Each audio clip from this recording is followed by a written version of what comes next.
नमस्कार, तुम्ही पाहत आहात महाराष्ट्र न्यूज। आमच्या चॅनलला लाईक करा, सबस्क्राइब करा आणि शेअर करा।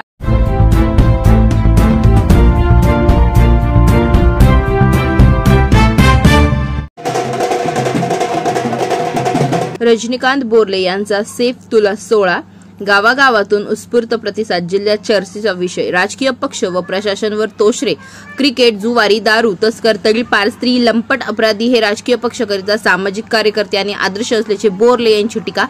पाटणबोरी तालुका केळापूर, लोकांची खरी मर्जी कोणत्या नेत्यामागे आहे हे दाखवून देणारा सोहळा, अशी प्रतिक्रिया अनेकांनी व्यक्त केली। जेव्हा अपक्ष संचालक, समाजसेवा, विजल ब्लोअर आणि जिंदल पुरस्कार विजेते रजनीकांत डालूरामजी बोरले यांच्या सेफ तुला सत्कार कार्यक्रमाने पाटणबोरीत अविस्मरणीय क्षण निर्माण झाला। दिनांक 18 ऑगस्ट रोजी सायंकाळी 6 वाजता झालेल्या या सोहळ्यात ढोल ताशा, फटाके, पोलीस बंदोबस्त आणि नागरिकांच्या गर्दीत गाव अक्षरशः जल्लोषमय झालं। 80 किलो वजनाचे बोरले यांच्या तुलनेतील 115 किलो ताजे सेफ आणण्यात आले होते।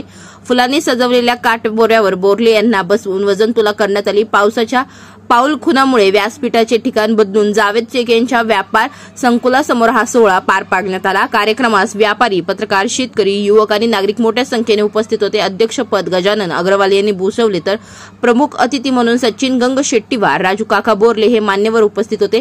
बोरले यांचा सत्कार वस्त्र, नारळ, फुलमाळा देऊन सचिन गंगशेट्टीवार, गजानन अग्रवाल, पत्रकार संघटना उमेश यमशनवार, नंदू अग्रवाल यांच्या सर्वांच्या हस्ते करण्यात आला। यावेळी गजानन अग्रवाल, सचिन गंगशेट्टीवार, राजू काका बोरले यांचाही सत्कार आयोजकांनी केला।